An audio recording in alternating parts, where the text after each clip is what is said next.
What I want women to know is that they don't have to welcome us. But if they invite us by accident, we're still supposed to come in.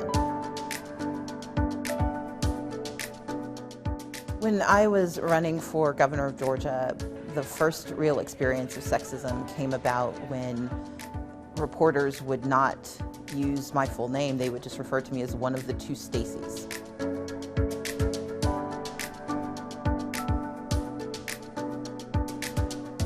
And the fact that they were so comfortable reducing what would be for either of us an historic candidacy to simply, the two Staceys was probably the most concrete example of the sexism we would face during the primary.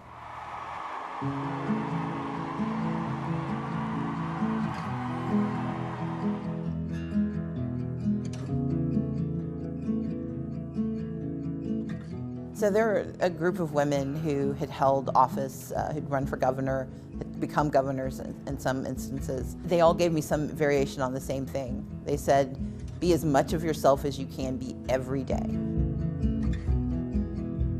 And that meant, from attire to the way I spoke, to the way I took care of myself. I didn't change everything to accommodate other people's expectations. My responsibility was to never allow anyone else to dictate what I imagined I could be. And when you're running for office, that's critical.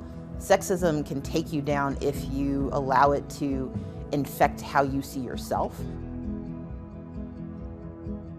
These women also told me to remember why I'm doing it.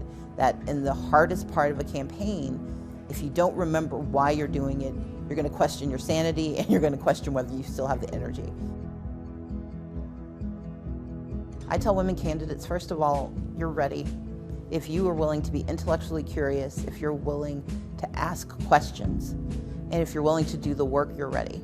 And I want women to recognize that all of the pieces that seem hard, raising the money, talking to the people, navigating the sexism and the racism, those can all be confronted and overcome if you remember why you're doing it in the first place, and that's because you want to do good. And that ultimately should be the only reason we ever run for office. If you've crossed that hurdle, then you're further ahead than a lot of folks who do this work.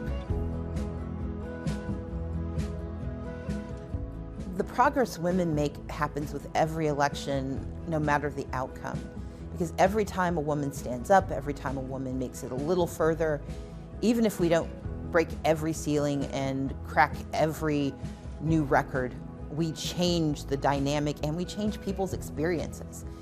When women run, we change the story.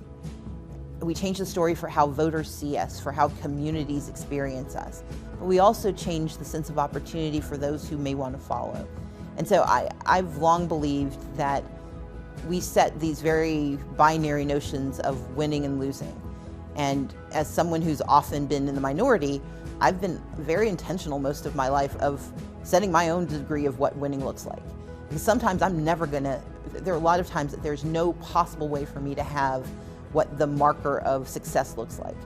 But I know that I've made progress and that I've been successful because of what I can achieve. And so I think when women run, especially women of color, what we tell people is that more is possible, and we expand the sense of what success looks like.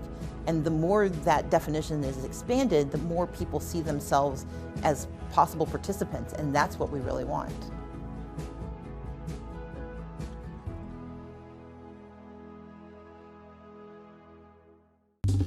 Well, hey there, GMA fans. Robin Roberts here. Thanks for checking out our YouTube channel. Lots of great stuff here. So go on, click the subscribe button right over here to get more of awesome videos and content from GMA every day, anytime. We thank you for watching, and we'll see you in the morning on GMA.